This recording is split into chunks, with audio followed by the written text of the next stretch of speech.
She helped an old woman cross a lonely road, but when the woman's son arrived, everything changed. He didn't come with gratitude in his eyes, he came with fear, suspicion, and a look that made her realize she had just stepped into something far bigger than a simple act of kindness. The old woman wasn't just lost. The road wasn't just empty. And the secret they were hiding could destroy everything this stranger thought she knew. Was the son there to protect his mother? Or to silence the one person who had seen too much? What happened next shocked everyone, and once this story begins, you won't be able to stop watching. The woman who let Etta Rowan sleep in the back room of her wash shed did not raise her voice when she turned her out. That was almost worse. Meanness could be answered in the heart. Plain refusal, spoken in a tired, decent tone, left nothing to push against. Widow Bell stood in the doorway with her apron folded in both hands. Behind her, the room looked as poor as it had the night before. A narrow cot, a stool, Etta's rolled blanket, and the cracked basin under the window. Nothing in it had ever been kind. It had only been available. "I need the room back." That was all. Etta nodded, gathered her blanket, wrapped her late husband's coat around it, and took the tin cup from beneath the stool. Mrs. Bell pressed half a loaf into her hand without meeting her eyes. Etta thanked her and left before a second sentence could follow. By the time she stepped into the lane, evening had already begun closing over the town. Smoke rose from cook fires. Horses were being rubbed down near the hitch posts. A hammer struck somewhere behind the feed store in the steady way that belonged to people who had work waiting indoors. Etta did not hurry. A heavy woman who hurried only gave people a reason to stare harder, and she had spent enough of her life being watched as if her body itself were a public offense. She took the west track out of town, the shorter road that bent toward the creek crossing before running under the shoulder of Rourke Pass. Few people used it near dusk after heavy weather because the bank had partly collapsed in the last storm. Etta chose it because she had nowhere she needed to be seen arriving. No family waited at the next stop. No job waited either. She had $12 sewn into the inner seam of her skirt and not much else. The farther she walked, the quieter the world became. Town noise fell away piece by piece until only the road remained, damp and darkening beneath her feet. Out beyond the last fenced pasture, the land opened into low grass and scrub oak. A stretch of cloud held the last light in the west. The air smelled of wet earth and old rain. When she reached the crossing, she stopped at once. The creek was not wide, but half the rough plank span had dropped into the current. Water moved faster than it first appeared. Beside the broken stretch stood an old woman in a dark travel dress, one hand fixed on a cane, the other locked around a leather satchel. Mud stained her hem. One shoe was wet nearly to the ankle. She had the look of someone who had already tried once and understood exactly how badly a second mistake could end. Etta slowed and kept a few paces between them. The old woman's eyes moved quickly over her, taking in the bedroll, the worn dress, the size of her, the tiredness she could not hide. Then the woman glanced over her shoulder toward the rise beyond the crossing. Etta followed the look. Fresh horse tracks marked the mud above the bank. Not one horse, more than one's. The old woman saw that Etta had noticed, and something in her face tightened. "Easy now, ma'am," Etta said quietly. The woman let out a thin breath but did not relax. She did not give her name. Etta did not ask for it. On a lonely road, names were less urgent than getting across alive. Etta set down her bundle, tested the bank with her shoe, and moved to the woman's side. She took her elbow carefully, keeping clear of the hand clutching the satchel. The woman felt alarmingly light beneath the sleeve, though not weak in spirit. Fear and cold had merely narrowed what strength she had left. The first step down the bank nearly took them both. Mud slid under Etta's weight and ran in a brown ribbon into the creek. She widened her stance, braced hard, and kept the woman upright. The satchel struck against her hip. It felt flat and stiff, likely papers or several folded leaves wrapped against damp. They moved together in silence. Water pushed against Etta's shoes. Twice the woman slipped and twice Etta caught her. On the third step, Etta's own foot slid off a submerged board, and for one sharp second the creek seemed ready to take both of them. She bent hard through her knees, tightened her grip, and held. The old woman gasped. Etta forced them steady again. By the time they reached the far bank, Etta's skirt was soaked and streaked with mud. She climbed first, then turned and hauled the older woman up after her. They stood at the top, breathing hard. Zeta handed back the canes. The woman looked at the satchel, then at Etta.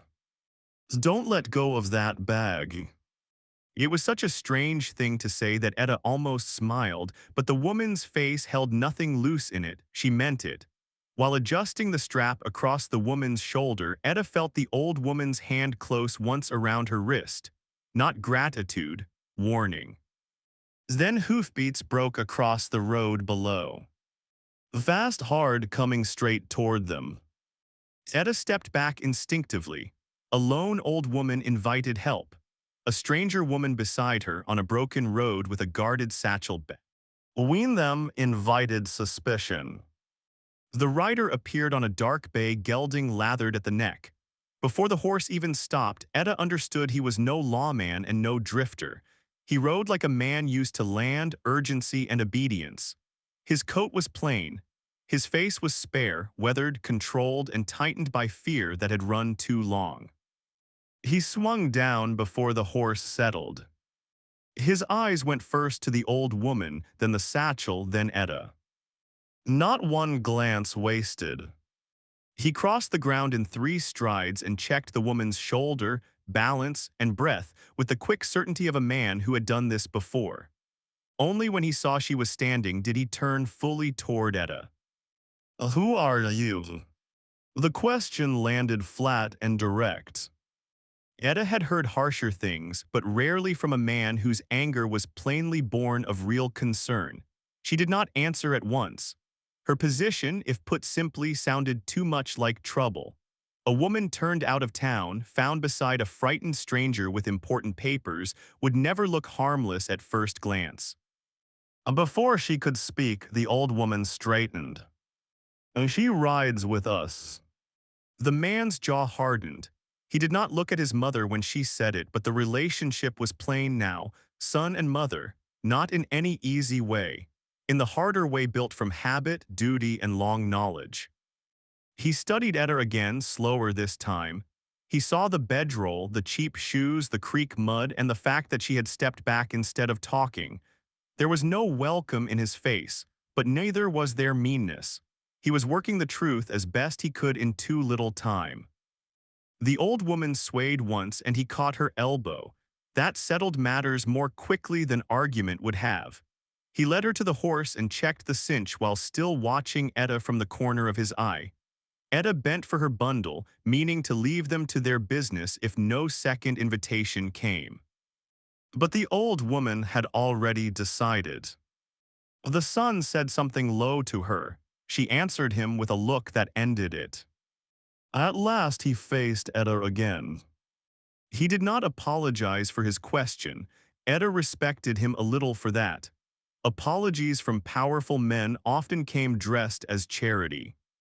He looked at the road, her shoes, the dark gathering in the gullies, and the broken crossing behind them. Then he took her bedroll without asking and lashed it behind the saddle with the speed of a man who knew delay could become danger. Rourke Pass is 3 miles on. That was all. The old woman was mounted carefully. Etta expected to be told to walk behind. Instead, the man kept one hand on the bridle and started up the road at a steady pace, allowing her to come beside them. Grass whispered against the ditch line. The sky darkened by degrees. Once, as they passed a stand of cottonwoods, Etta saw him glance back toward the ridge above the crossing. She looked too. For an instant, she thought she saw movement there. A horse, a rider, still as a post against the failing light. Watching the crossing, watching the bag. Then the shape was gone. She said nothing.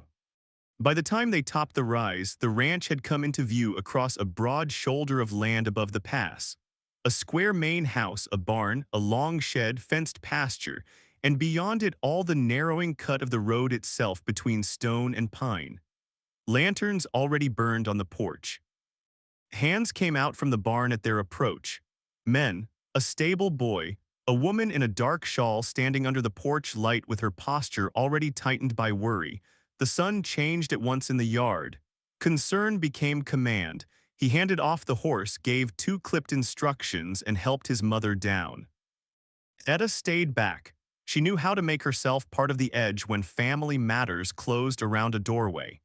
Yet even there, the old woman reached once for her sleeve as if refusing to let the road be forgotten too quickly. The man saw that. Jonah Rourke, it could be no one else now. He removed his hat once they stood under the porch light. His face remained difficult to read, but Etta had the clear sense that if he chose to be unfair, he would do it plainly, and if he chose not to, that too would be plain. Then, just as the main door opened and warm lamplight spilled across the porch boards, Jonah's head turned sharply toward the upper ridge. Etta followed his gaze. A rider stood there for the briefest second, black against the last strip of sky, watching the house. Before anyone else could turn, the figure slipped back into the dark. Jonah's expression changed at once, not fear, recognition. He did not call it out for the whole yard to hear. He only handed the reins to one of the men and said, in a voice low enough to make it worse, "Bar the side door tonight, and put a man on the upper line." That was the moment Etta understood she had not merely helped an old woman across bad ground. She had walked into a house already under threat. And whoever had been watching from the ridge now knew exactly where he had gone. The warmth of the house struck Etta first, not because it was grand, but because it had been lived in by people who knew winter and prepared for it.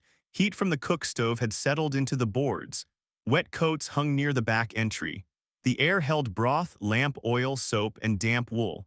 It was the kind of house that did not waste comfort trying to impress anyone. That should have eased her. Instead, it made her more conscious of herself. Mud clung to her hem. Creek water chilled her shoes. Her dress looked thinner indoors than it had outside, and her size, which the open road could partly swallow, seemed to take fuller shape in a house with chairs, corners, and watchful eyes. No one said anything rude. That was not the manner of this house, but silence could study a person just as closely. A stable boy nearly dropped her bedroll when he realized it belonged to her. A thin-faced woman in a dark shawl looked from Etta to Mrs. Rourke with displeasure too disciplined to be called open contempt. Two hired men coming in through the back passage moved aside for Jonah and his mother at once, and for Etta only when not moving would have been more awkward. Jonah led his mother to the long table near the stove. Another woman, older and broad-handed, brought hot water for her feet. Jonah kept the satchel close, taking it from Alin only when she finally let go of it, and even then he did not hand it off. He held it against his side like a thing already under threat, not a money bag, a paper bag, the kind men followed without admitting why. Etta noticed that before she noticed anything else. The thin-faced woman came nearer after removing her shawl. She had some likeness to Alin around the mouth, but where Alin's face carried strain and intelligence, this woman's carried guarded thrift, as though even kindness should justify its own cost before being spent. Jonah finally turned to Etta. "This stay is for my mother's sake." He said it evenly, no insult, no welcome, only terms. Etta nodded. She had not expected more. Alin lifted her eyes to Etta from the table. What showed there was steadier than gratitude. Gratitude could cool after danger passed. This was decision.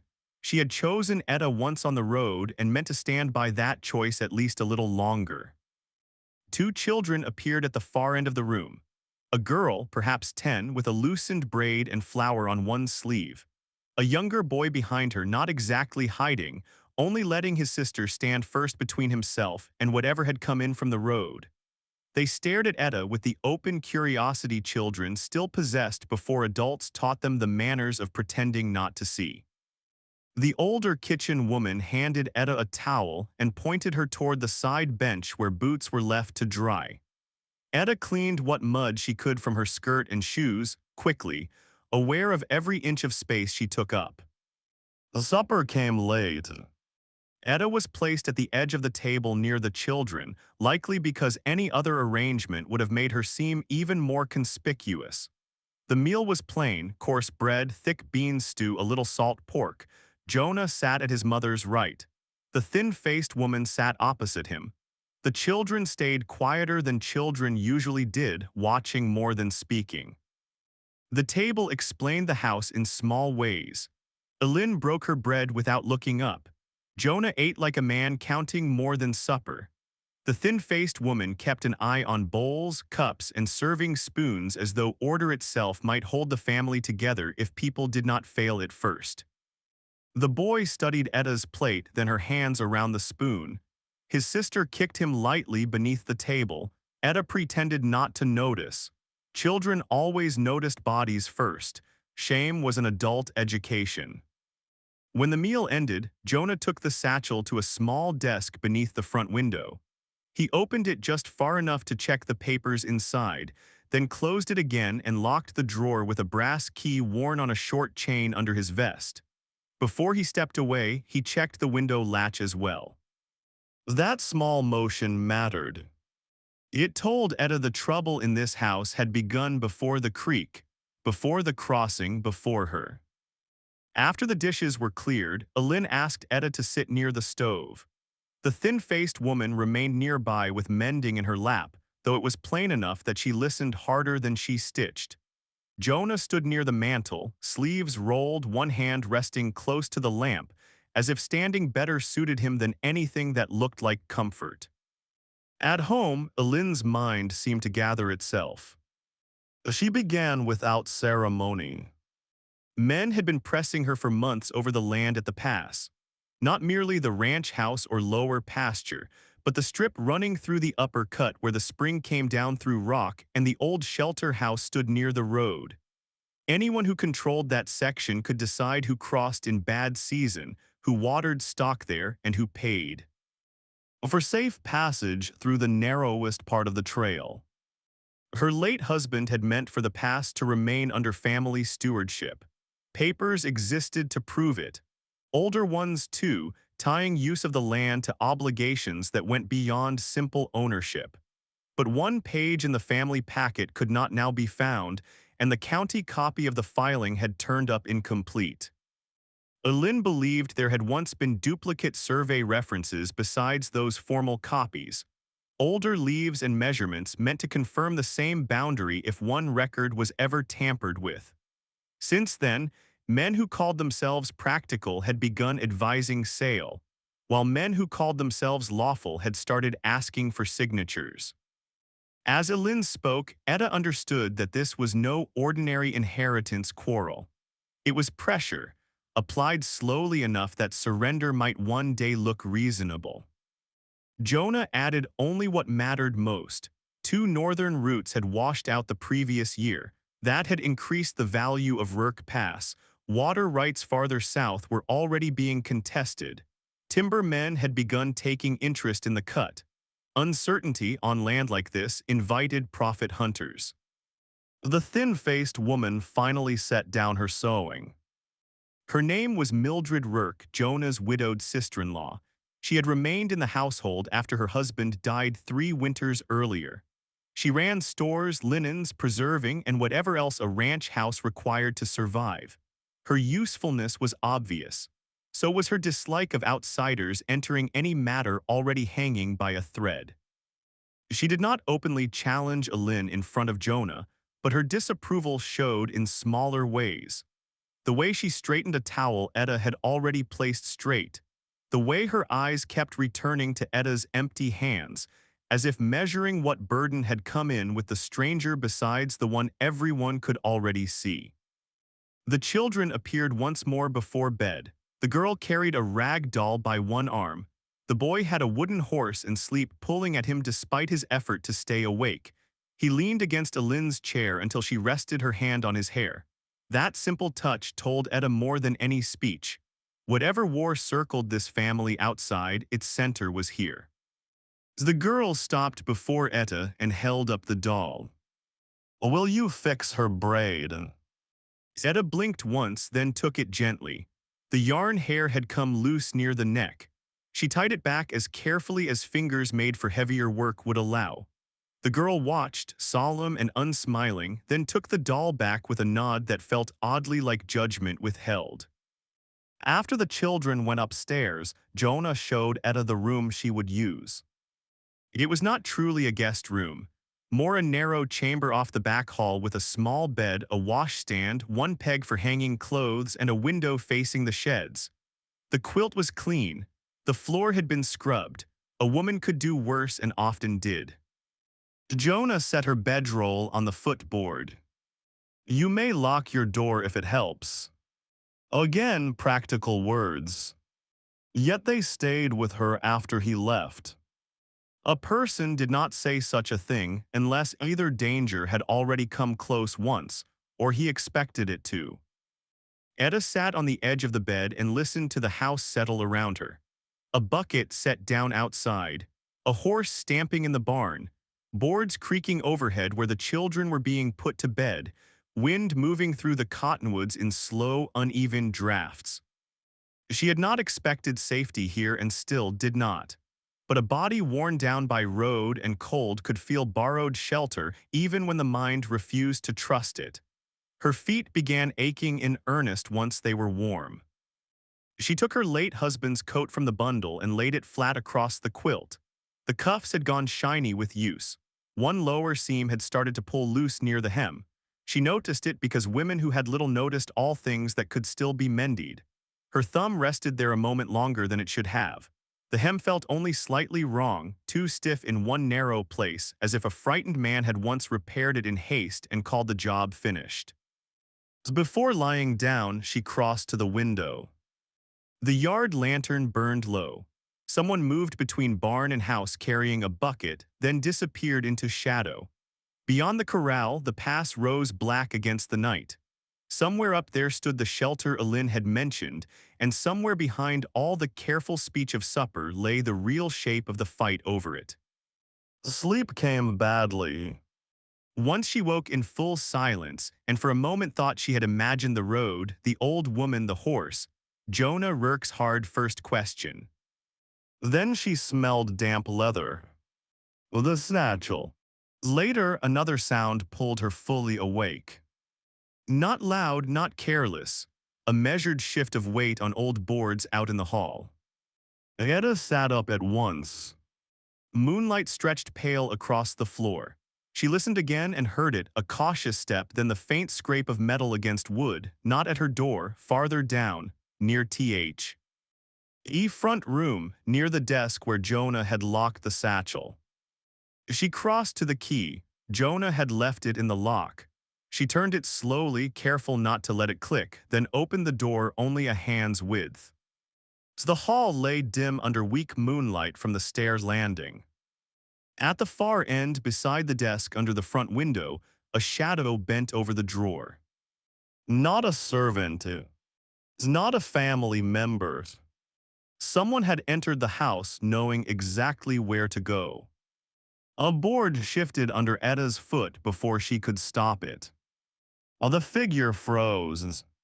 Then came the sharp scrape of metal, the turn of a body, and the sudden certainty that the stranger had not come to search the house. He had come for the papers. Etta moved fast toward the side passage. And before she even reached it, Jonah appeared in shirt sleeves with a lamp in one hand and a pistol in the other. Daylight did not calm the house. It only made the danger easier to see. At first light, Jonah checked the side yard, the desk, the fence line, and the strip of soft ground below the front window. Etta watched from the pump while rinsing creek mud from her skirt in cold water. She kept her distance, but distance no longer meant she was outside the matter. A stranger who woke in the same hallway as a night intruder did not remain only a guest. There was sign enough to harden the morning. A blurred boot edge in the damp earth, a scrape on the lower fence rail where a spur had caught, The desk lock scarred but not broken, Jonah read the evidence without wasting words. One hired man was sent toward the west line, another toward the lower gate. No one was to speak outside the ranch until he said so. That order alone told Etta how serious the house believed the threat to be. Breakfast passed quickly and badly. Mildred set bowls down harder than necessary. Alin looked composed but not rested. Lucy and Amos sat quiet in the way children did when adults tried too hard to sound ordinary. It showed in every small movement at the table. Spoons lowered too carefully. Chairs pushed back without scrape. No one asking for the usual small things that belong to mourning. When the dishes were cleared, Alin called Etta into the front room. The satchel lay on the desk. Jonah stood beside the window. Mildred remained in the room as well, upright and unwilling to be dismissed from anything that touched the household she kept running. The arrangement said enough. Etta was being allowed deeper into the matter. Mildred did not like it. Jonah was tolerating it because his mother had decided. Alin wasted no time. The upper pass, she explained, was not merely useful land. It carried obligations. Certain acreage could not be separated from the rest without conditions being met. The shelter house near the road was never meant to be abandoned while the family held title. Travelers caught in bad weather had claim to it. So did widows moving stock and families needing water from the spring in the upper cut. Those duties had been written into older papers and confirmed later. But not all copies had remained in one place. Some stayed with family, some went to county filing, some passed through hands that should never have touched them. Now one page was plainly missing from the family packet. The county version of the same filing appeared incomplete, perhaps altered. And if Alin was right, older duplicate survey leaves still existed somewhere outside both sets, enough perhaps to show what had been changed. Harlan Pike had begun speaking as if sale were already the only practical outcome. Jonah added only what mattered most. The pass had grown more valuable after other trails washed out. Water rights were tightening elsewhere. Men with money had begun sniffing around the upper route. Uncertainty in a place like this drew wolves. Mildred looked at Etta for the first time that morning with open caution. If Etta truly had come into this house by chance, then chance had arrived at a costly moment. If not, then keeping her under the same roof as the satchel and the desk was madness. Etta did not defend herself. She had no proof except the road, and roads did not testify. Jonah broke the tension by moving the matter forward. He asked Alin to lay out the papers. All she did. Survey notes, a passage rights agreement, a family instrument on inheritance, a folded witness letter. The missing page did not announce itself dramatically. It showed only as a gap in a sequence Alin knew too well. Then hoofbeats sounded in the yard. The room changed at once. Jonah gathered the papers before the rider even dismounted. Mildred's mouth tightened. Alin stayed standing with one hand on the desk. Through the window, Jonah watched two men approach the porch, one broad, deliberate, and dressed too finely for honest field work, the other in sheriff's brown, with the heavy patience of a man who preferred order over truth when forced to choose. Harlan Pike, Sheriff Das Hale. They entered with their hats clean and their manners in place, which somehow made them worse. Pike bowed slightly to Alin and then spoke to Jonah. It would be simpler if your mother signed. He said it to the son, not the widow whose land was being discussed. That was the first insult and the cleanest. Sheriff Das Hale followed with the grave face of a man already preparing to excuse himself to his own conscience. The county cannot wait on fears. Etta stood near the mantel, just outside the circle of authority and therefore able to see it clearly. Pike barely looked at the satchel, but every sentence bent toward it. He spoke of unsettled claims, trade routes, neighboring ranchers needing certainty before winter. He spoke of Alin's recent distress as if concern for her age forced his hand. He suggested that sale of the disputed strip or at least temporary management under neutral control would The family expense and embarrassment. Every word came dressed as reason. Every word pressed the same end. Lynn answered without heat. That was wise. Anger would only have helped him. She corrected each falsehood one by one. The shelter was not derelict. The spring rights were not free for seizure. Her husband had never intended the past to be broken apart for profit. If the county record had grown uncertain, that was cause for examination, not surrender. Jonah spoke only when necessary, but when he did, the room shifted toward him. He asked Pike by what authority he spoke for the county. Pike replied that he spoke only as a creditor interested in local stability. Jonah then asked Sheriff Doss Hale whether a family in lawful possession could be pressed to sign without a court order. Sheriff Doss Hale answered carefully, "No, not pressed. But proceedings could begin if competence or proper title came under credible dispute." The word competence settled into the room like dust. Lynn's back straightened. Mildred went pale for a different reason than before. Zeta understood it immediately. Debt was one thing, men declaring an older widow unfit to govern her own property was another. That weapon did not need truth to do damage. It only needed time and enough respectable faces. Jonah ended the meeting without raising his voice. He thanked Sheriff Doss Hale for clarifying the county's position. He informed Pike that no paper would be signed. Then he stood near enough to the front door that departure became the only shape courtesy could still take. Pike's eyes passed over Etta on the way out. They did not linger. Yet she felt weighed. Not as a woman, as a new piece on a board he believed he had already counted. After the men left, the room remained still for several long breaths. Outside, their horses moved off at an easy pace. That was nearly worse than anger. Loud men tired themselves. Calm men came back prepared. Lynn sat at last.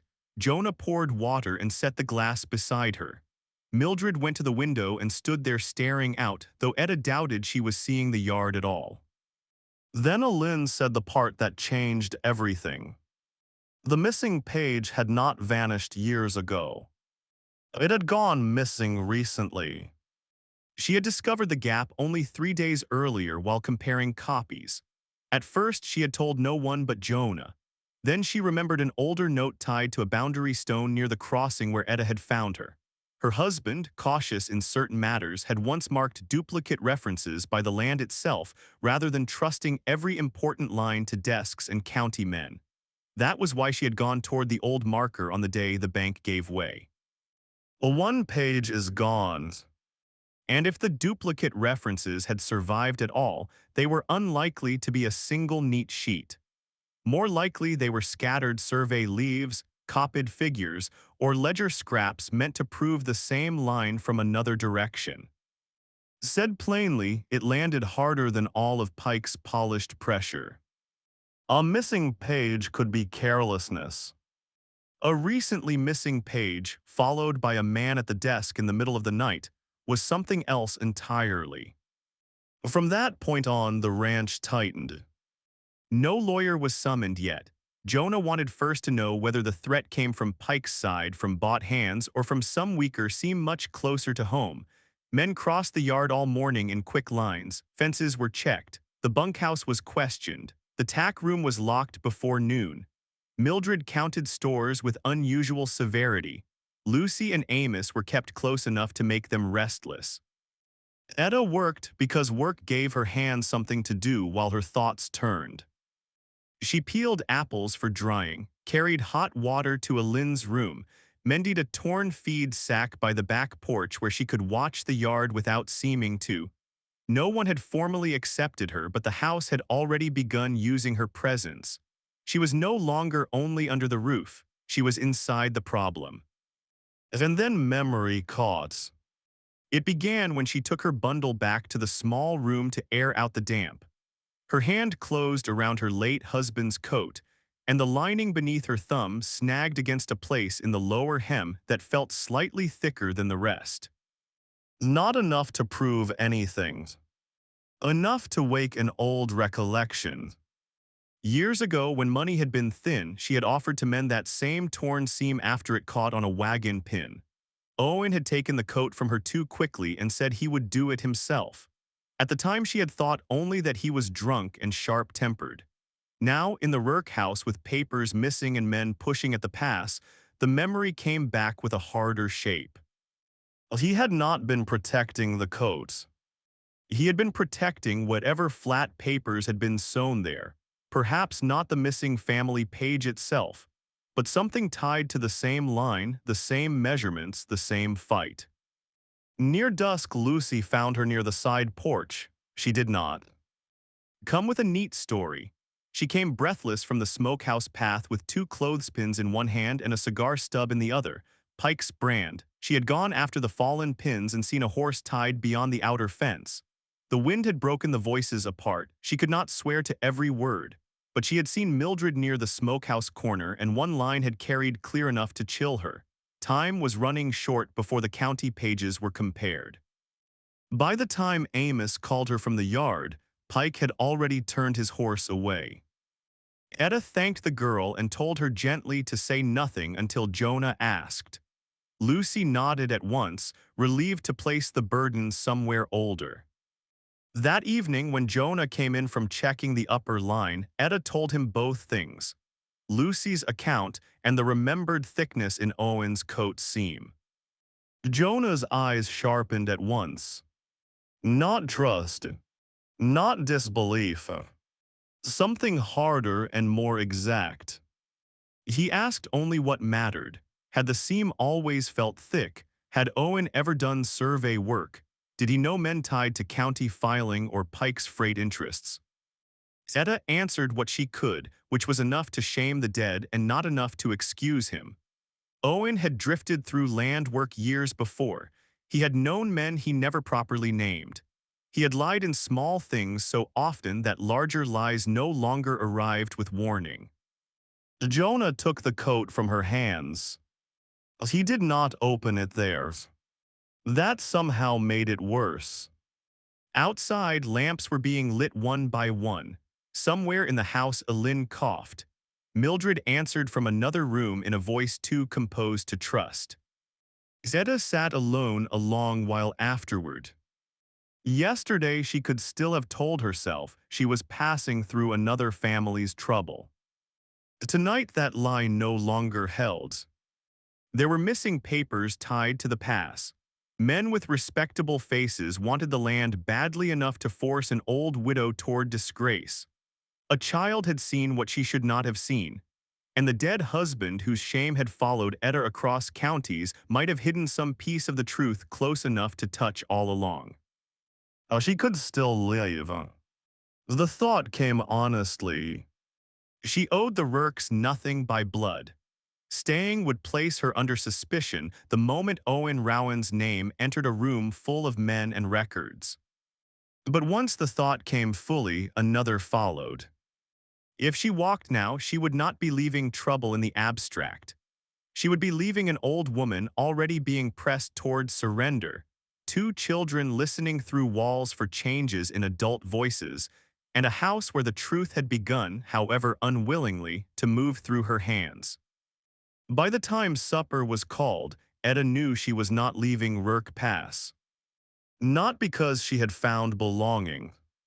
Because when Jonah cut open Owen Rowan's coat, whatever came out of that seam would either clear the dark or bury her deeper in it.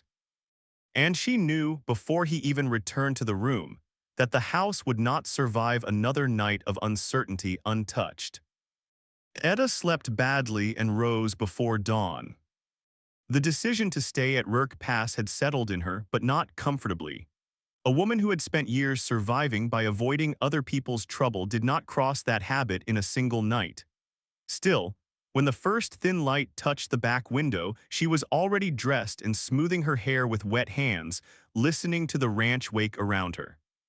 The house did not feel peaceful. It felt prepared. Bootsteps crossed the porch. A milk pail rang softly against wood. The cookstove shifted as heat rose through iron. Farther out, cattle were being moved through a gate. Nothing about the morning forgot the danger of the night before. The household had simply placed fear where work could move around it. When Etta entered the kitchen, Mildred was measuring flour into a crock. Her face looked more drawn than the evening before. She did not look up at once. Jonah came in from the yard carrying Owen Rowan's coat over one arm. Etta knew immediately he had checked the hem but had not cut it open. The seam had been turned once, then left. He set the coat on the cleared end of the table, away from breakfast things, where the lamp could be brought close. He looked at Etta. "Bring me the lamp." She did. Lynn entered a moment later in a dark morning shawl, alert in the way tired people became when their minds outran everyone else's. The children drifted in after her, sensing importance before understanding it. Lucy stopped near the doorway. Amos leaned against the casing, still heavy with sleep but unwilling to be sent away. Mildred half-turned as if to order them out. Then she did not. Whatever was about to happen had already pulled the whole house toward it. Etta picked up the coat. Now that she handled it with purpose instead of habit, the difference in the hem stood out clearly. The lower left side felt stiffer than the rest. Years of wear had hidden it, so had her own refusal to look too closely at anything Owen had left behind. She fetched her sewing needle, sat near the lamp, and began to open the inside stitches one by one. The work was slow. The thread had aged into the cloth. Once the needle slipped and nicked her thumb. She wiped the blood against her apron and kept going. No one urged her to hurry. That silence made the room tighter. They were no longer waiting on a suspicion. They were waiting on proof. As the seam opened, memory struck hard. She saw Owen again as he had been one winter evening years earlier, drunk, wet, and sharp with some fear he would not name. The coat had been torn then too. She had offered to mend it. He had snatched it from her hands too quickly and told her to leave it alone. At the time, she had thought only of drink. Now she knew better. He had not been protecting the coat. He had been protecting what lay inside it. At last, the lining loosened enough for her fingers to slip between the cloth layers. Something rested there. Thin, dry, folded flat. Not one paper. Not the single missing family page they had feared, but several folded ledger leaves tied to the same boundary. The whole room changed before she even drew them out. The bundle had once been wrapped in oilskin, but time had hardened and split it. Etta unfolded the first sheet carefully under the lamp. Brown ink, survey numbers, ridge measurements, corner marks, old names written in a formal county hand. Lynn leaned in at once. "These marks are not county work." Her voice had gone low and dangerous. Jonah stepped closer but did not touch the papers. Mildred stared at them as though refusal alone might still make them false. There were 4 ledger leaves in all. One was no larger than a man's hand. Another held a narrow strip of boundary references tied to stone markers above the pass. The larger page carried older survey language, not recent filing, and tied the land back to the original Rourke partition. There, in fading ink, sat the notation Lynn had feared might be lost: the pass, the spring, the shelter house, and the obligations bound to them. Even Etta could follow the meaning once Lynn pointed to the right lines. This was not only proof of land. It was proof of purpose. Jonah bent over the table and read the figures once, then again more slowly.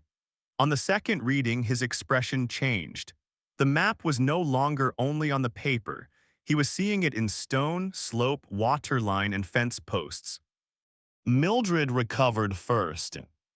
How could he keep them hidden this long? The question was aimed at Etta, though it also carried anger toward the dead. Why would a man sew pages like these into a coat instead of bringing them forward when the first dispute began? Etta kept her eyes on the papers as she answered. Because Owen hid things when debt cornered him. Because he trusted nothing he could not carry on his own body. Because if men tied to Pike had leaned on him over records or filings, then a coat hem might have seemed safer to him than a drawer, a lockbox, or his wife. A shame taught strange age. Elaborate. She knew that much too well. Lucy took one small step toward the table before checking herself. She looked from the pages to Etta's face and saw no triumph there. Only the harder pain of a life half buried, giving up evidence from the dead. Alin lowered herself into the nearest chair. The discovery did not weaken her. It stripped uncertainty from the room. Her husband had been right to worry. Some part of the inheritance chain had indeed been concealed, and Owen Rowan had stood much closer to that concealment than anyone had known. That truth cut both ways. It strengthened the Rurks. It endangered Etos. Jonah understood that immediately. He lifted his eyes from the papers to her, and for the first time since the road, the last of his real suspicion gave way. Not into easy trust. He had too much at stake for that. But he no longer looked at her as if she might be a stray complication. He looked at her as someone tied to the matter, whether either of them had wanted it or not. He laid the pages flat again and set the broken oilskin beside them. The proof was real. But proof hidden in a disgraced dead man's coat would mean nothing unless it matched the county record, the land markers, and the chain of possession well enough to survive men like Pike. That was when the room shifted from shock to danger. If Pike already suspected the Rurks held something he had not accounted for, then the night intruder had not been the end of it. It had been the beginning. The children were sent outside at last, not harshly, but adults had crossed into a part of the morning too dangerous for children to keep standing inside. Amos went at once. Lucy lingered only a second longer before obeying. When the door shut, Alin had Jonah bring the satchel. The missing place in the family packet and the recovered sheets from the coat were laid side by side. The family packet still lacked its missing page, but the recovered ledger leaves supplied the duplicate measurements and boundary references that missing page should have confirmed. The narrow strip aligned with the old marker near the crossing. The larger sheet restored language that would matter only if someone had altered the county copy and hoped no private reference remained. Jonah turned one page toward the lamp and then the other. If this holds against the county record, Pike will move fast. He said it without fear. That made it worse. By noon, he had ridden to the upper marker with one ranch hand and returned with mud on his cuffs and stone dust across his palms. He had found the marker, not whole, not untouched. Someone had tried to disturb the ground around it, likely hoping later readings would grow uncertain. But the cut on the stone still matched the narrow strip taken from the coat. That made the house sharper at once. Mildred began counting stores aloud. Weather, wages, feed, repairs before snow. She never directly said sale might be wiser, but the thought now shadowed every practical remark she made. To Alin, that sounded like surrender disguised as prudence. To Jonah, it was one more pressure added to the fight already in front of him. By afternoon, the true problem stood plain. The recovered ledger leaves had to be checked against the county record before Pike learned enough to move against them again. Alin wanted the trip made immediately. The county seat was too far for evening travel, but not too far for dawn. Jonah objected only once. He did not want Etta to go. Not because she did not matter, but because now she mattered too much. If the county ledgers contained names, dates, or survey connections tied to Owen Rowan, then Etta would stand at the center of whatever came next. If she remained behind while Jonah took the pages in, Pike could twist that absence however he pleased. If she went, she would be seen by every eye that still attached Owen's disgrace to her name. Jonah found her by the back steps splitting boiled potatoes for drying trays. He did not circle the point. She heard him out, set down the knife, and wiped her hands. Then she thought of the years after Owen's death, The boarding rooms withdrawn, the watched looks, the towns where people had decided what she was without needing proof. A woman built by that kind of life did not volunteer for scrutiny. But this was no longer a choice between comfort and discomfort. It was silence or use. I'll go. Jonah gave one short nod, no relief, no praise, only acceptance. That evening Etta sat alone in the narrow room with the opened coat across her lap. The garment looked smaller now that its secret was gone, as if the hidden papers had been the last thing still giving it shape.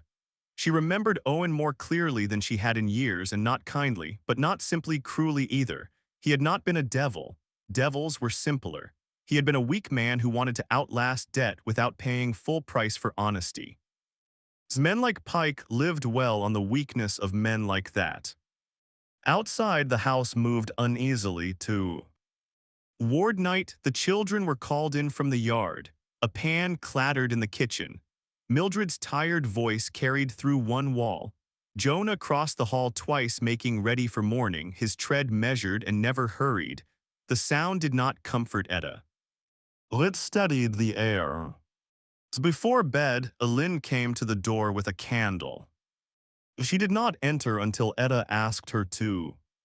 The old woman looked at the little room, the folded coat, the widow standing in the middle of it, and said only this: that what had been hidden in Owen's coat changed many things, but not the first truth Alin intended to remember. On the road, before names mattered, Etta had done the decent thing. Then she left. Etta remained standing a long time after the candlelight was gone. If the ledger held, her dead husband had carried truth badly, and she had borne the shame of it blindly. If it failed, then by morning she would ride toward open scrutiny beside men who had never needed much excuse to think poorly of her. Either way, Rourke Pass would not let her stand at the edge of the story any longer.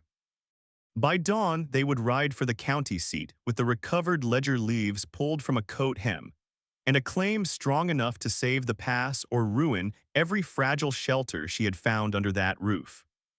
And this time when she lay down, Etta knew exactly what frightened her most. Not that Owen Rowan had hidden the truths, but that Pike would understand, the moment the county pages were opened, that he had not missed it by accident. He had been beaten to it. They left before sunrise. The ranch still belonged more to frost and shadow than to people when Jonah brought the buckboard around. He could have taken horses and made better time, but speed meant little if the papers were jolted loose, if weather turned, or if the return came after dark with trouble already moving faster than they were. That was Jonah's way. He chose what held, not what merely hurried. Lucy and Amos rode with them because too much had already passed before their eyes to leave them behind at a tense house with half-truths for company. Alin would not have the family split again while the papers were being tested, and when she fixed her mind on something, Jonah argued only long enough to prove he had tried. The cold bit sharply as they set out. Frost silvered the low grass. Etta rode on the back bench with Amos pressed against her side and Lucy wrapped in a shawl too large for her shoulders near the front rail. The satchel packet and the hidden pages rode in a lockbox fixed beneath Jonah's seat, close enough for his hand to reach without looking. He drove in silence, his grip light on the reins, his attention fixed well ahead. For the first hour, the road offered nothing but distance, cold, and the slow gathering shape of danger in Etta's mind. Dry creeks crossed the track, stony rises broke the pasture line. A stand of pine held the last damp of night beneath its branches. Nobody talked much. The silence was not empty, it was carrying weight. Near mid-morning, they stopped at a spring cut to water the horses. Jonah checked the traces first. Etta climbed down to help with the children. Amos came too close to the slick edge and nearly went down before she caught the back of his coat and pulled him clear. He reddened with embarrassment more than fear. Jonah saw it and said nothing, but when he came back with the dipper, he handed it to Etta first. A small gesture. Yet small gestures meant more in this house than softer words ever would. By the time they rolled into the county seat, the day had sharpened fully. Wagons stood before the mercantile. Saddle horses lined the hitch rail outside the sheriff's office. Men on porches looked up the way men always did when a wagon carried purpose instead of trade. A town did not need much information to begin watching. Zeta felt that before she even climbed down. On the open road, a woman like her could pass for one more traveler. In town, every body became a statement about fortune, class, and whether life had dealt kindly with it. She stepped down carefully, shoulders squared, unwilling to give anyone the small pleasure of seeing awkwardness where they had already expected weakness. Jonah lifted the lockbox from beneath the seat. Lucy and Amos were left with a storekeeper's wife, Elin, trusted by name and reputation, a broad, older woman who agreed to keep them by the back stove until they returned. Amos looked insulted at being left out. Lucy looked only more watchful. The county record's office smelled of dust, drying ink, and old leather heated too often by winter stoves. Shelves ran up the walls in crowded rows.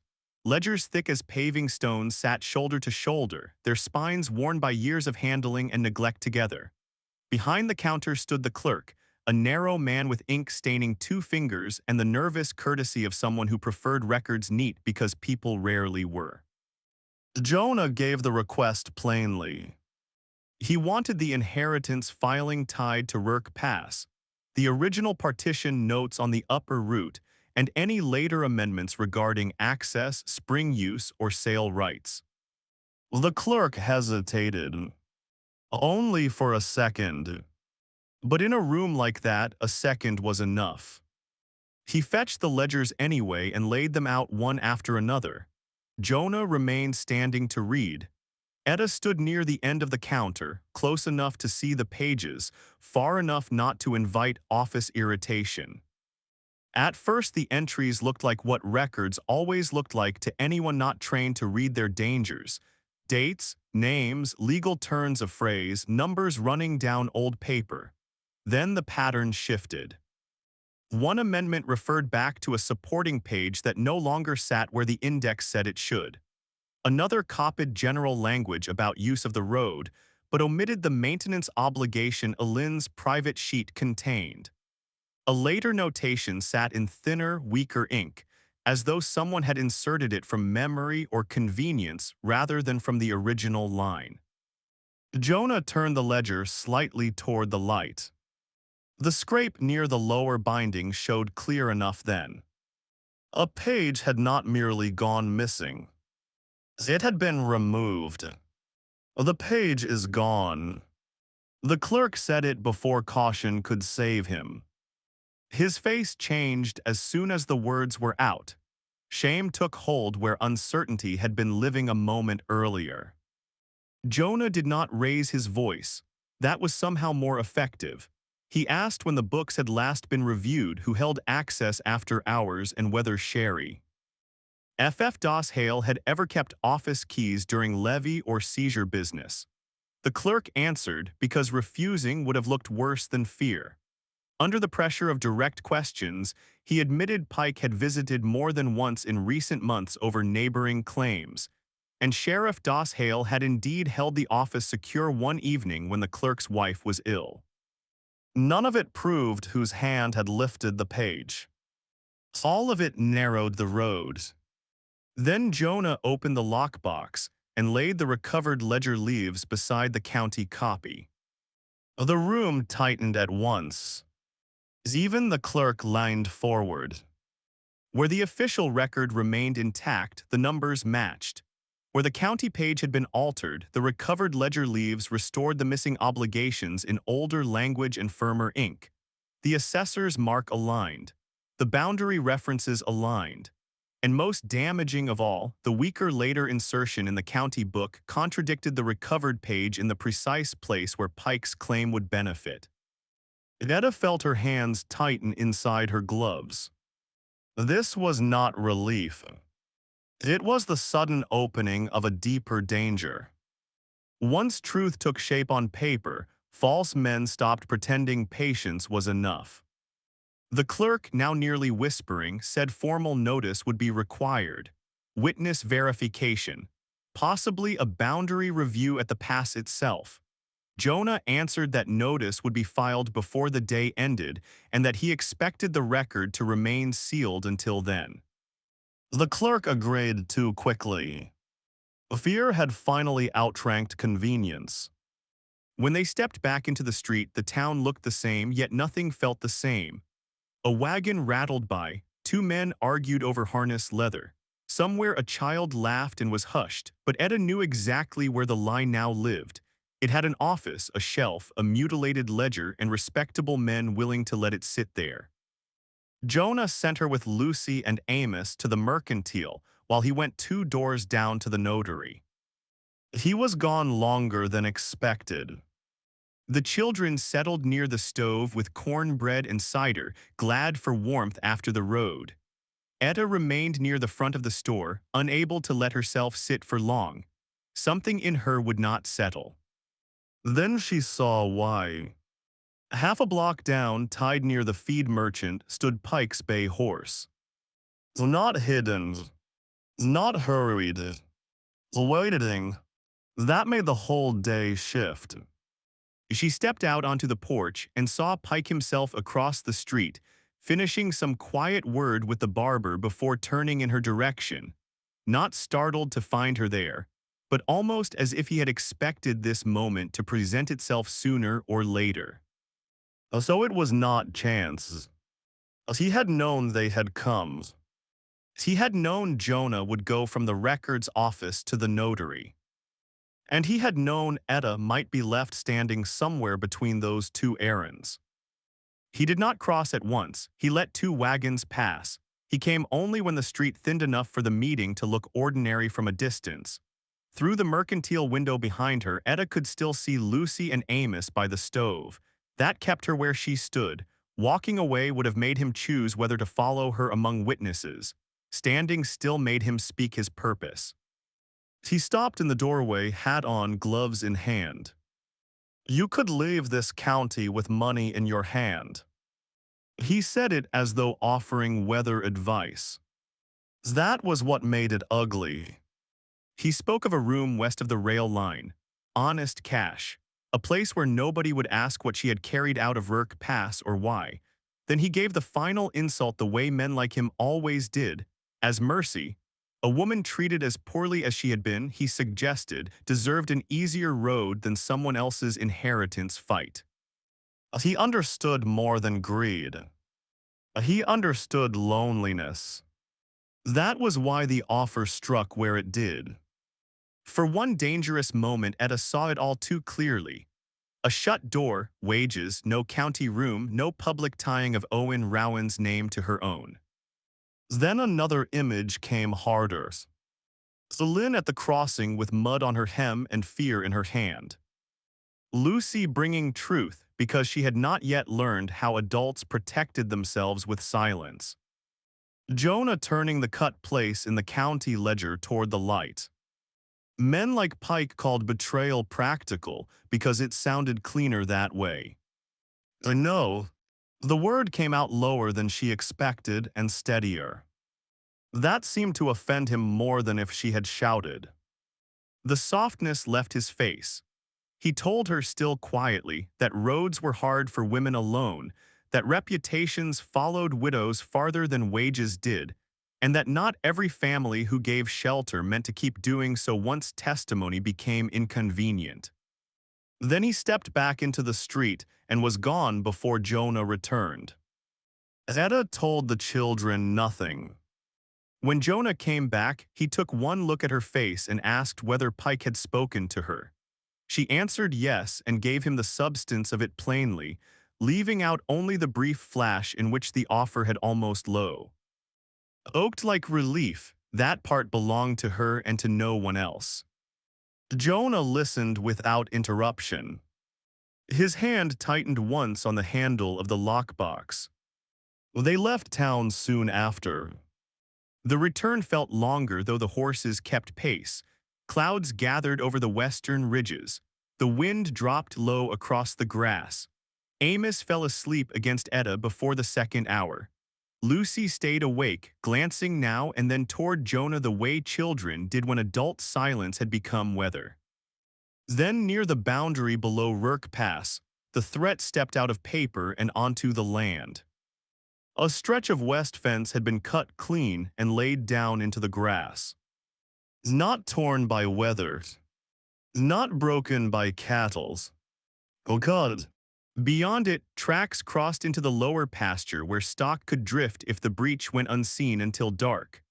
Farther uphill, the small gate feeding the trough run had been jammed with stone, so the water backed wrong and spilled into the ditch. Neither act was ruin by itself. Together they were a message. Pike had spoken with money in town and with damage on the ground. Jonah stopped the wagon at once. He went down to examine the cut fence and the jammed gate. Etta followed, helping pull the loose wire clear while Lucy kept Amos back from the ditch. The wind had turned colder. Wet earth rose sharp from the ground where the water had overrun the bank. By the time the horses were moving again, Etta understood the shape of the fight better than she had that morning. Pike was not waiting for one ruling. He was pressing from every side at once. Records, reputation, labor, land. He meant to make the truth too expensive to hold. Rourke Pass disappeared ahead into the darkening rise, and Etta sat through the final miles with Amos asleep against her, and Pike's offer still lodged in memory like a splinter she could not pull free. Not because she regretted refusing it, because now she knew exactly what refusal meant. Safety had been held out to her for one brief minute and she had turned away from it. Not for kindness, not for gratitude, not for anything soft at all. She had chosen a side before it had won her anything. And when the wagon finally topped the rise toward the ranch, Etta saw lanterns already moving in the yard. Someone had spotted the cut fence before they returned. The fight had reached the house ahead of them. And by the time Jonah climbed down with the lockbox in his hand, both of them knew something else too. Tomorrow would no longer be about whether Pike had touched the truth. It would be about whether the truth could survive being brought fully into the open. By the time they reached the ranch, worry had arrived ahead of them. Not the full truth of the county record, not yet, but enough had traveled through the yard for faces to be waiting in the doorway before the wagon fully stopped. One hand had already found the cut fence. Another had seen the water backed wrong at the trough run. Men did not need complete facts to recognize pressure when they lived on land.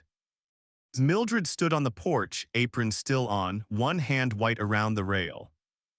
Lynn was behind her in the doorway despite the cold. Jonah did not speak in the yard. He took the lockbox inside, led his mother to the front room, and shut the door once the family was gathered. Etta remained near the mantel, not claiming place and no longer pretending she had none. Lucy and Amos sat together on the settee, quiet in the strained way children became when adult voices had already taught them enough to be afraid. Jonah laid out the county findings plainly. The missing page was real. Later writing had been inserted where it most benefited a claim against the upper pass. The hidden ledger leaves matched what remained of the official record and restored the obligations someone had tried to erase. Formal notice could be filed. A boundary review could be demanded. But none of that would stop Pike from moving first in every other way still open to him. Mildred held her silence until Jonah spoke of witness review and official challenge. Then her restraint gave way, not into shouting, into something tighter and worse. She spoke of winter feed, of wages, of neighbors who would back away from a ranch under public dispute, of hired men who would not stay if the sheriff began riding up the road on county business. She did not say Pike was right. She said ruin did not care who deserved it. Lynn answered at once. This was not only about profit.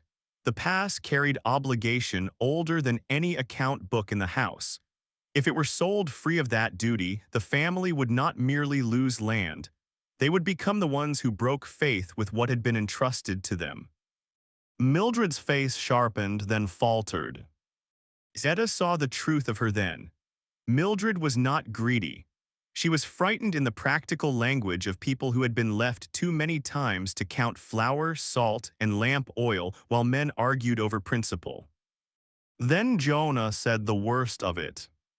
Pike, through Sheriff Doss Hale, meant to raise the question of Alin's competence if the matter entered formal review. That changed the whole room. They mean to call her unfit. Jonah said it flatly.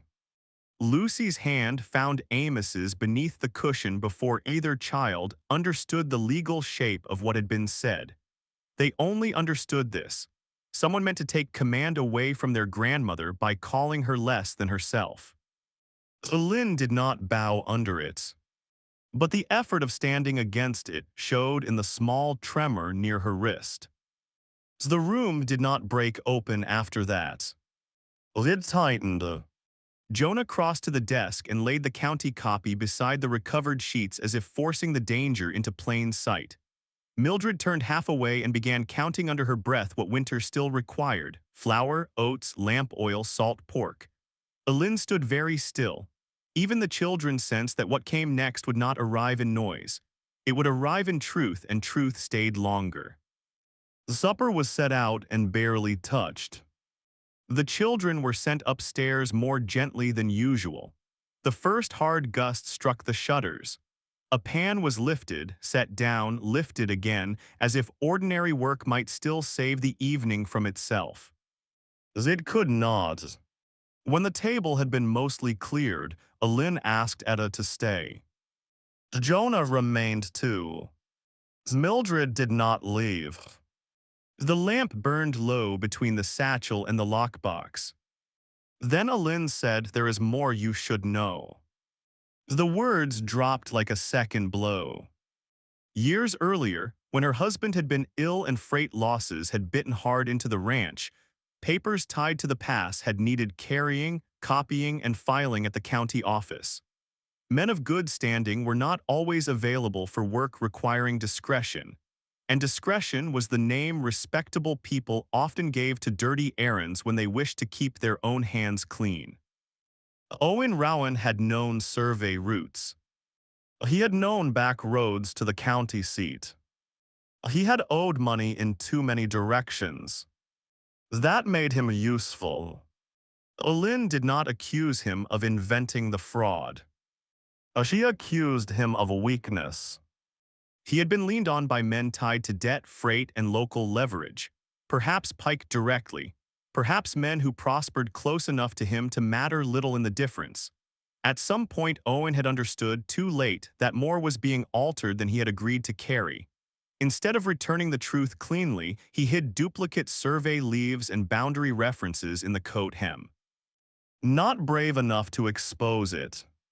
Not shameless enough to destroy it. Late. Only late. A shutter slammed in the wind. No one flinched. Anna stood, as if the room had gone farther away from her, not nearer. For years she had lived with the stain of Owen's name without ever being given its true shape. Refused work, withdrawn rooms, looks that settled on her body and then on her widowhood as if the two together proved enough. Now the shape was finally plain, and somehow that made it crueler. He had not merely failed her. He had left behind damage broad enough to touch land, law, and the safety of people she had only just come to know. Jonah did not interrupt. That silence mattered more than comfort would have. Sympathy offered too early would have turned the moment false. Etta lowered herself slowly into the nearest chair because her knees no longer felt steady beneath her. She did not cry. The hurt was older than tears. What struck hardest was not the shame itself, but the kind of cowardice that had made it. Owen had hidden the truth not to save her, not to defeat Pike, but because he had lacked the strength either to complete the wrong or undo it honestly. Mildred then said the part she could no longer hide. She had spoken with Pike more than once over recent weeks. Not to help him seize the pass, she insisted, to measure what might still be spared if the dispute turned against them. In fearing Winter, she had allowed him to believe the family was divided. She had not given him the missing page. She had not opened the desk, but by bargaining at all, she had fed his confidence. Lucy's half-eared moment by the smokehouse had been real. That landed badly. Lynn closed her eyes once. Jonah's face hardened, but when he spoke, his voice remained level.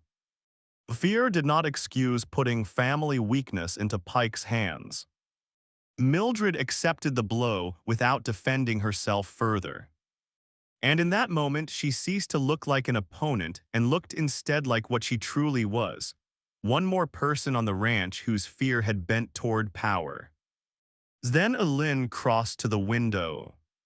Outside, the yard lantern moved slightly in the wind. Beyond it, the road climbed toward the pass, dark and narrow and older than any of them. When she spoke again, she spoke toward that darkness. Her husband had talked, like other men, of acreage and gain when he first took full charge of the pass, but in private he had cared just as much for the road itself. Travelers had died in hard winters before the shelter house at the pass was kept properly. Widows' moving stock could lose half a herd if turned away from the spring line.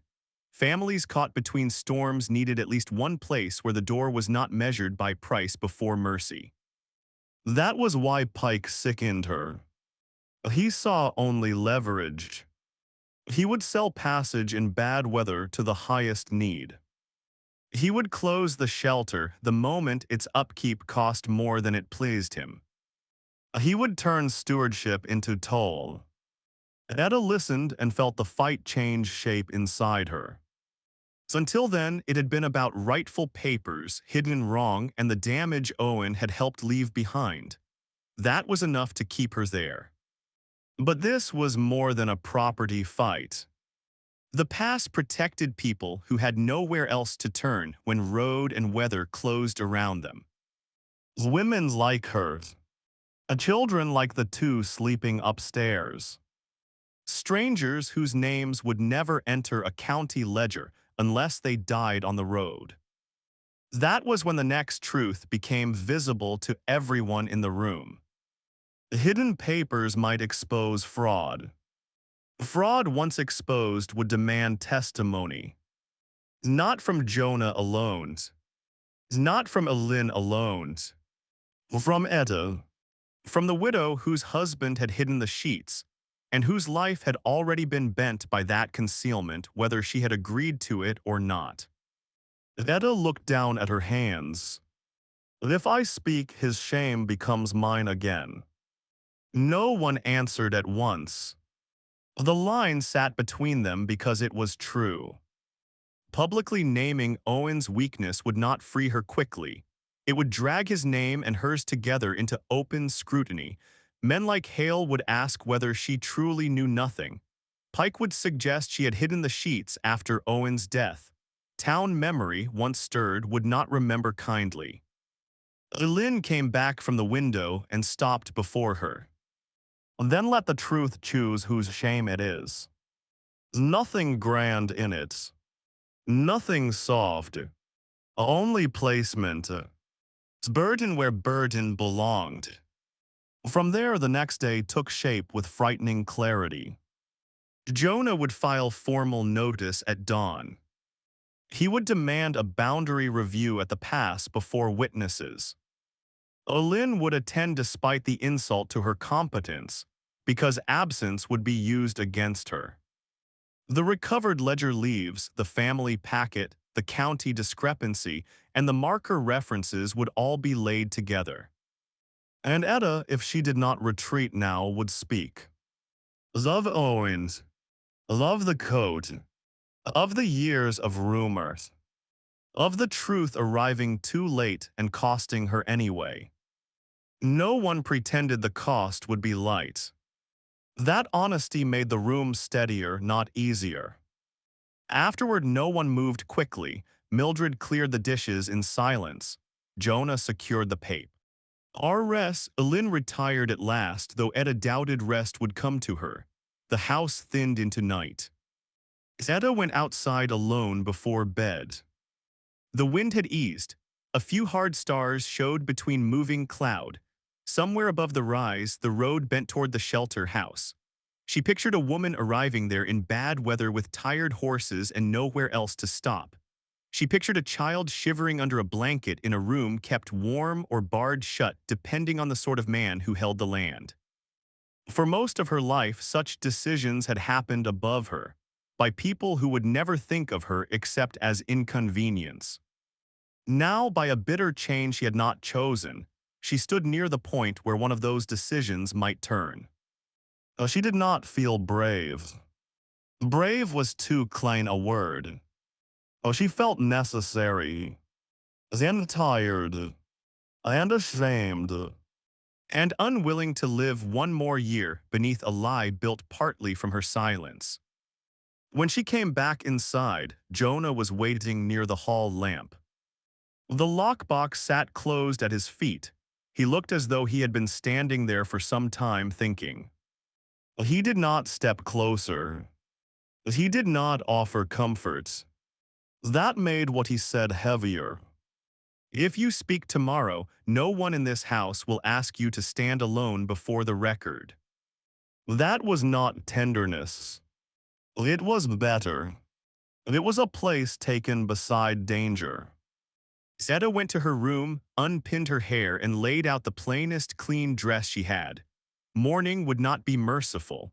Nothing about the cloth would make her look stronger than she felt. But before she put out the lamp, one truth had already settled beyond argument. When the fight came fully to Rourke Pass, it would come with her name attached. And by then Pike would not only be fighting to take the pass. He would be fighting to bury the woman who could prove exactly how he had tried to steal it. Morning came gray and tight over the ranch. Wind ran low across the pasture and bent the grass one way as if even the land had been worn to brace itself. Nothing in the yard moved idly. Horses were saddled early. The wagon was checked twice. Men sent toward the upper line came back with short reports and shut mouths. Jonah had made the choice before dawn. The matter would not be argued in town where rumor could pass for witness. It would be heard at the pass itself, where land, marker, spring, and shelter stood too close together for any man to pretend the papers were abstract. Etta dressed in the plain brown wool she had laid out the night before. She braided her hair tightly, pinned every loose strand, and put on the coat she had worn through weather worse than this. Her hands felt colder than the morning warranted. She had known all night what was waiting, but knowing a thing in darkness and standing before it in daylight were not the same labor. Breakfast was barely touched. Elin sat in black, high-collared and still, the worn brooch at her throat catching the weak morning light. Mildred poured coffee with both hands and spilled none, though the pot trembled slightly in her grip. Lucy and Amos had been told they would stay behind under the cook's watch. Neither argued. That made it worse. They were old enough to understand that something large was moving and too young to be told the full cost of it. Jonah ate 2 bites, stood, and secured the lockbox.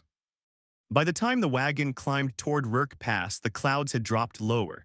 The road narrowed as it rose. Wheels caught in old ruts and scraped stone where the ground had washed thin. Pine closed in, then fell back again near the upper bend where the shelter house came into view. It stood where it had always stood, weather-worn and waiting. One shutter hung crooked.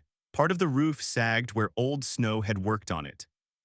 But the house still faced the road, and the spring still fed the trough below through a narrow cut of cold water between stone and scrub. Men were already there. Sheriff Doss Hale sat his horse near the marker stone. The county clerk stood beside his wagon with 2 ledgers wrapped in cloth. Harlan Pike had arrived with a survey man from the next district, though the man kept his eyes low enough to suggest he knew he had been brought less to judge than to give shape to someone else's claim. Mildred had insisted on coming and now stood a little apart, as if shame itself had taught her where to place her body. No crowd had gathered. No neighbors. No town faces waiting for entertainment. Etta was grateful for that. What was at stake felt large enough without witnesses, who had come merely to enjoy another person's strain. Jonah helped his mother down first, then he offered his hand to Etta. That mattered. Not because the gesture was warm, it was not. It was practical as everything in him tended to be. But he did it in full sight of Pike, Sheriff Doss Hale, the clerk, and the survey man. Before a word had been spoken, he had already placed her openly with the Rurks. Sheriff Doss Hale dismounted and announced the purpose of the gathering in stiff official language. Questions of title, record tampering, survey correction, and competency challenge would be reviewed together because each now touched the others. No final ruling would be theatrically handed down on the spot, he said, but enough could be established there to suspend or confirm immediate claims. Then Sheriff Doss Hale looked at Jonah. I'll proceed. The word cut through the wind. Jonah began not with accusation, but with order. He set the family packet from a Lynn's satchel on the board table outside the shelter house. Then the county copy from the clerk. Then the recovered ledger leaves from Owen Rowan's coat. He weighed each corner with stones so the wind could not turn the pages before men did. The county clerk identified the public filing first. His voice shook once and then steadied under necessity. He pointed to the numbering break where a page had been removed, the later wording inserted in weaker ink, and the broken index reference that no longer matched what sat beneath it. Pike objected at once. Not loudly. Never loudly. He called the books old, pages misbound, hands inconsistent over years. He said no sane authority would overturn standing assumptions because of papers found in a dead debtor's coat. Jonah answered by laying the county sheet and the recovered ledger leaf side by side, and taking the figures through line by line. A slope, water cuts, north marker, a shelter boundary, a spring line, usage clause. Each untouched portion matched where it should. Each altered portion failed exactly where Pike's gain began. Even Sheriff Doss Hale's face tightened. Still, paper alone would not be enough. Everyone there knew it. So Jonah led them upslope to the marker stone. Frost held in its cracks. Soil around the base had been disturbed once, as if someone had tried and failed to low. Osen it fully. When the upper edge was brushed clean, an old chisel mark showed through. The survey man bent over it with visible reluctance, then checked the narrow strip from the recovered ledger against the cut on the stone. After that, he paced the line toward the spring and shelter using a chain one of Jonah's men had brought. The numbers fell where the hidden strip said they would. Pike's face did not break, it thickened. Men like him preferred uncertainty. Measurements were a kind of enemy. Then Lynn produced the next piece. From inside the family packet, she drew a folded acknowledgement from the assessor's office, written years after the original survey, confirming that the pass had once used a duplicate reference system because of the obligations tied to its shelter and water. It was not the missing page. It was proof of why such a page had mattered enough to keep twice. That completed the chain. Private copy, public filing, land marker. At that point, Pike changed tactics. He stopped attacking the papers and began attacking the people. He questioned Lynn's state of mind with concern sharp enough to wound while pretending not to. A woman of her age. A woman distressed enough to take to a broken road alone. A woman too bound to old obligations to act sensibly in present conditions. Might such a person not be ruled more by memory than judgment? Lynn stood with one gloved hand on her cane and let him spend his concern. When she answered Sheriff Doss Hale, not Pike. A dates, a sequence, a storage, reason for writing to the marker. Persons informed afterward.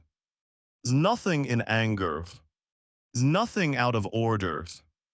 Her memory held clean.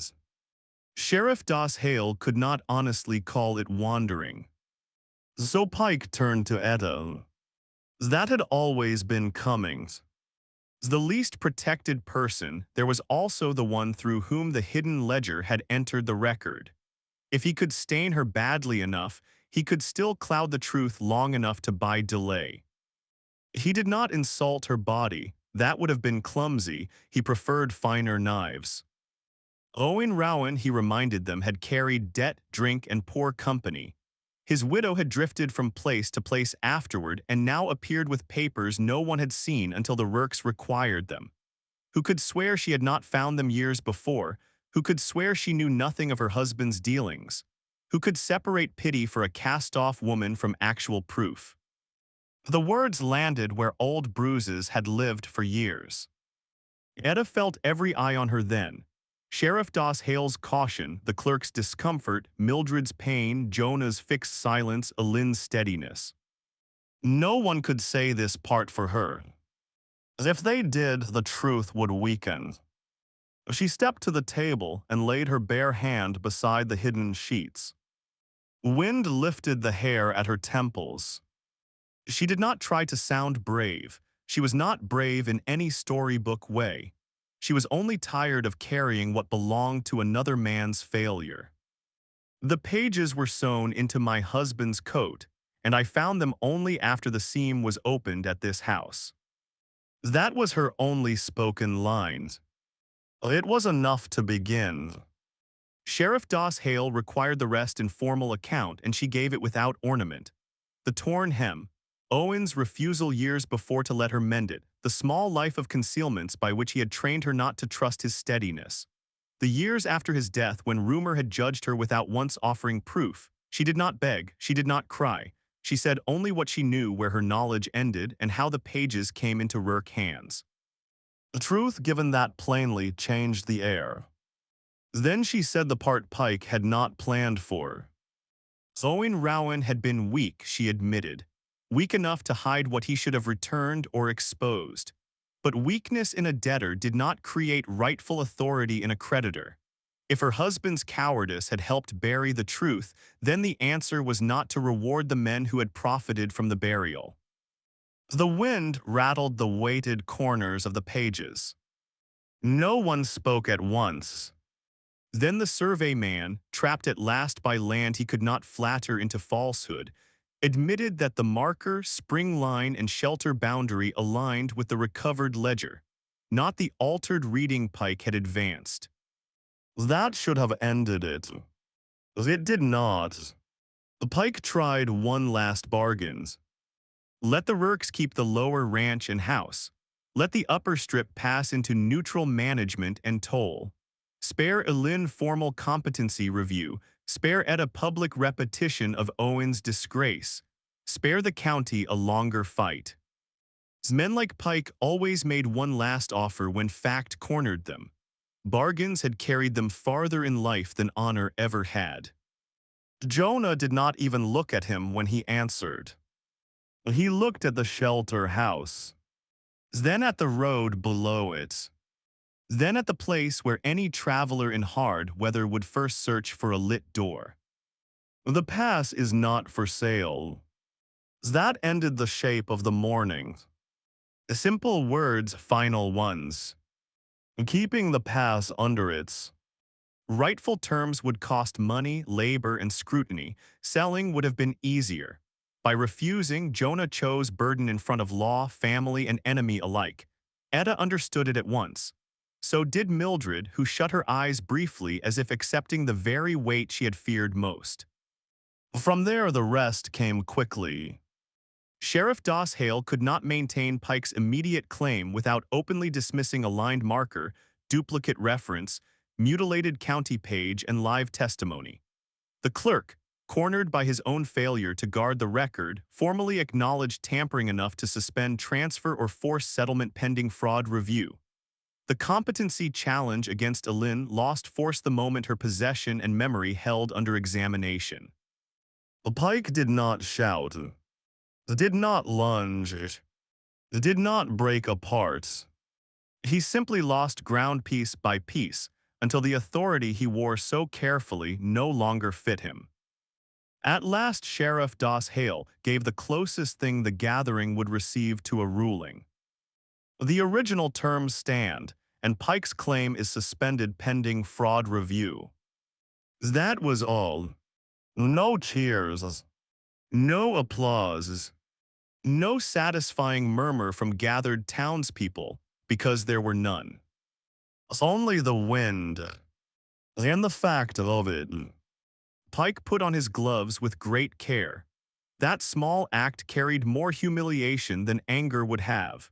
He looked once at Etta, and in that look she saw the recognition reserved for people men like him had mistaken as weak enough to use. Then he mounted and rode down from the pass without haste. The clerk rapped the county ledger again. Sheriff Doss Hale remained long enough to note names, signatures, and provisional custody of the recovered sheets. Mildred signed. Her hand shook only at the end. Elin signed next, firm even in the cold. Etta wrote her own name last and for the first time in years did not feel as though the act merely certified loss. When the officials were gone, only the family and two ranch hands remained. The wind had eased. Thin light slipped once through the cloud and struck the spring below the marker, turning the moving water pale silver before dullness returned. No one rushed to speak. The morning had taken too much from all of them.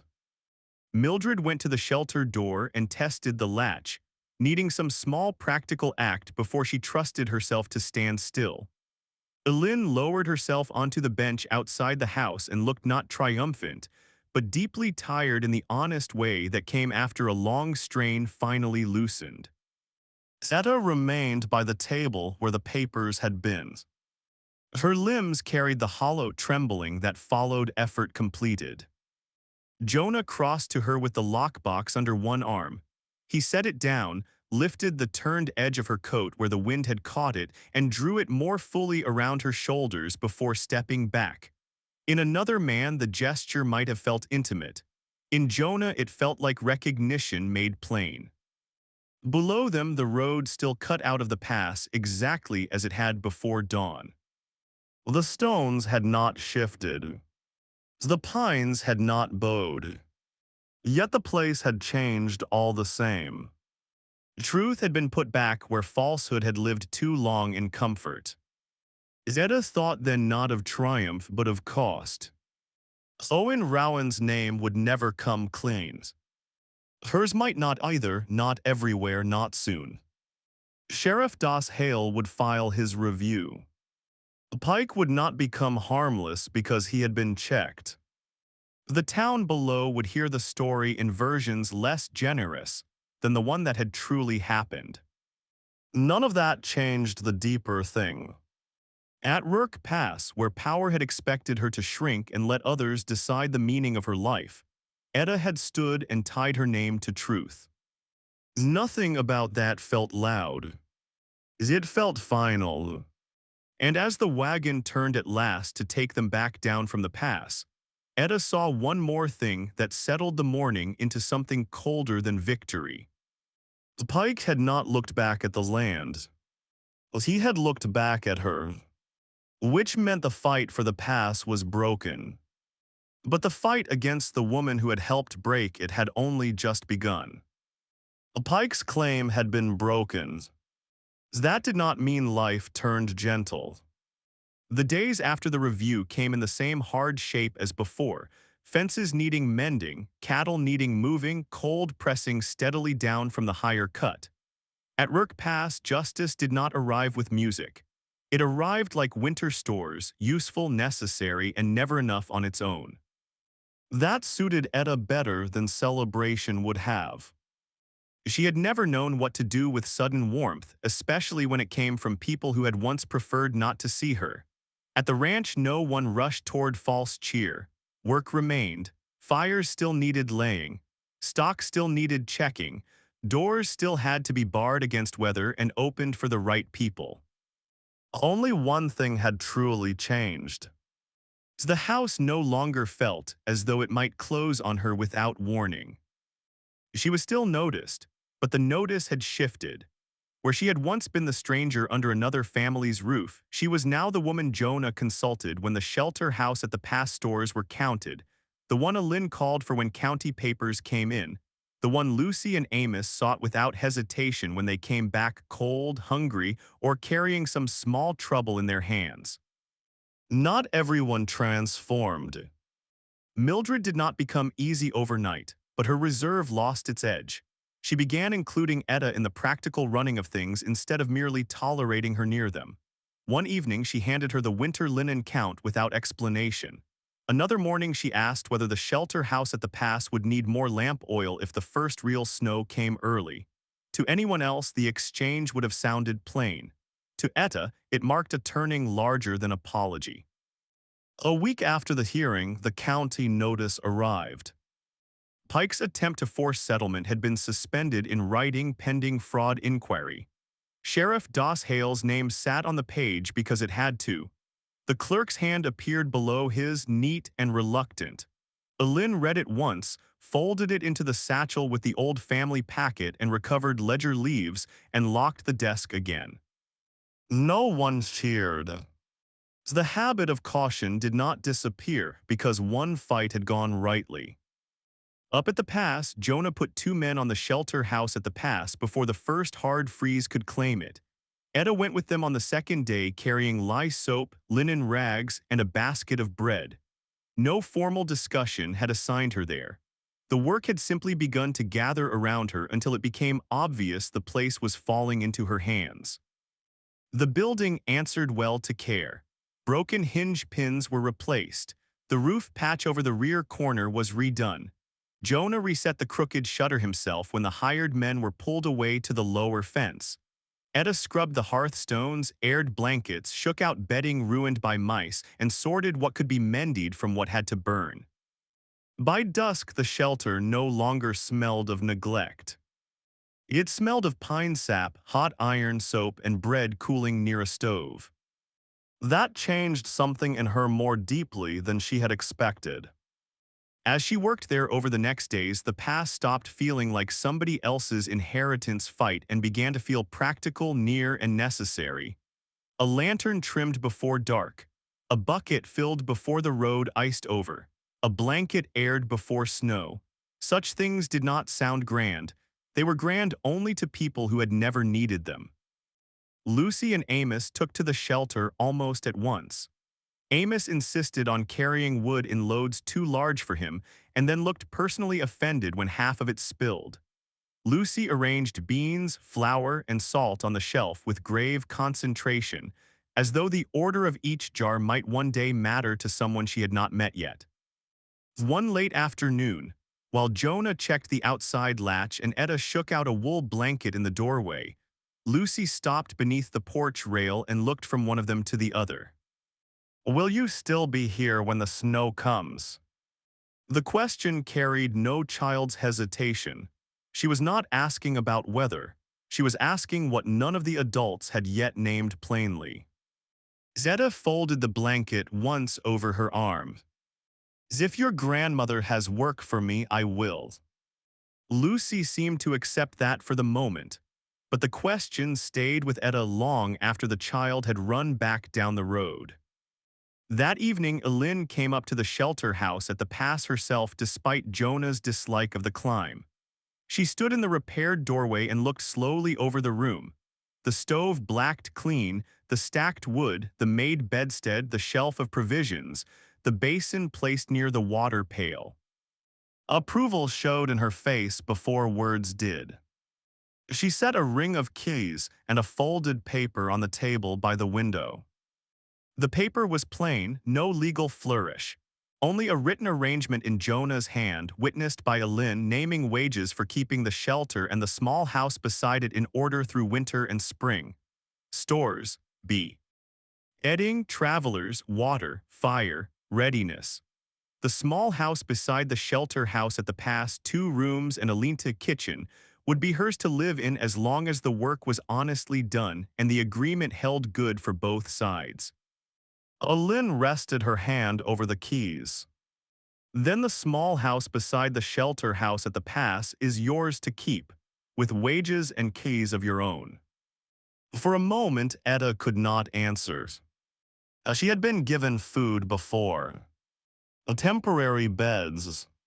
The kind of help that always carried pity like a second weight. This was not that. This was dignity tied to labor. A place with defined work, wages honestly named.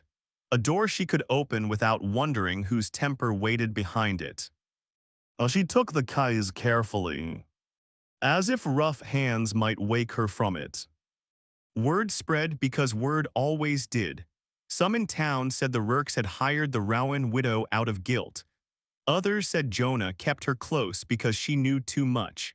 A few, quieter than the rest, admitted the pass had been rightly restored and that travelers might live better for it.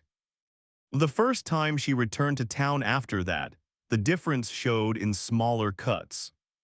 One man touched his hat and called her Mrs. Rowan instead of pretending not to know her.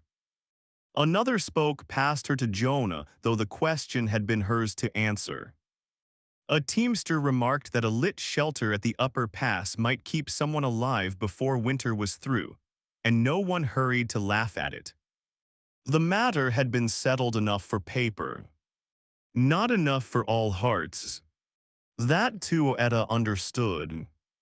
By the first true frost, the small house beside the shelter house at the pass had begun to feel inhabited rather than claimed. Her dresses lay folded in the chest by the wall. Her tin cup sat by the basin. The old bedroll that had once marked her as a woman always ready to move on now rested beneath the bed for use, not flight. She still took many evening meals at the main house when weather made the road too mean after dark. Lucy and Amos ran between ranch and shelter carrying scraps of news, dropped gloves, and once a cracked blue cup they insisted belonged on her shelf because every proper house needed one pretty useless thing. Jonah came and went in the plain way he did everything else. Sometimes he brought figures for the shelter stores. Sometimes he checked the water run or porch latch. Sometimes he said almost nothing and worked through a needed repair while Etta needed bread or folded dried blankets nearby. The quiet between them had changed. It was no longer distance guarded on purpose. It was something steadier than ease, built from repeated proof rather than promise. One evening, with the first thin edge of snow already showing on the higher cut, Jonah remained after fastening the porch latch. The light had gone pale. The road below lay empty, though not harmless. Etta was moving a pan of biscuits near the stove when he stopped in the doorway, hat in hand. "You need not leave when winter comes." That was all. It was enough. He did not dress the words in tenderness. He did not say where she must stay or what hope sat behind the offer, yet she heard the whole of it. The road no longer stood behind her as exile. If the snow deepened, if the nights grew narrower, if spring was late and mean, she would not face it as a woman already half turned out. Later, after he had gone back toward the main ranch and dusk had thickened over the pass, Etta stepped onto the porch with her shawl pulled close. The shelter held warmth behind her. The keys in her pocket carried a small solid weight she still noticed every time she moved. Below, the road ran through the cut and out into the darkening land. The same road on which she had once walked with a bedroll and nowhere certain to stop. Now the door behind her was hers to open. That did not erase what had come before. Owen Rowan's name remained what it was. Some towns would never speak kindly of hers. Mildred still counted fear first in weather and stores before affection had time to rise. A pike had been checked, not erased. Hard things remained hard. Yet standing there in the first winter smell, with the shelter house at the pass ready and the small house beside it kept for the next tired stranger who might come up the road cold and desperate and praying for light, Etta understood at last what had changed. She had not been chosen for beauty. Oh, she had not been rescued into ease. Oh, she had been trusted with something that mattered. Behind her, the stove gave a low iron tick as it settled with the heat. The keys brushed once against the peg by the door when the wind shifted. A water bucket stood full. A clean blanket waited folded at the foot of the bed. Firewood was stacked. The latch held. The lamp was trimmed. For the first time in many years, when night gathered over Rourke Pass, Etta Rowan was not walking toward darkness. She was the one keeping a light for whoever came through it next.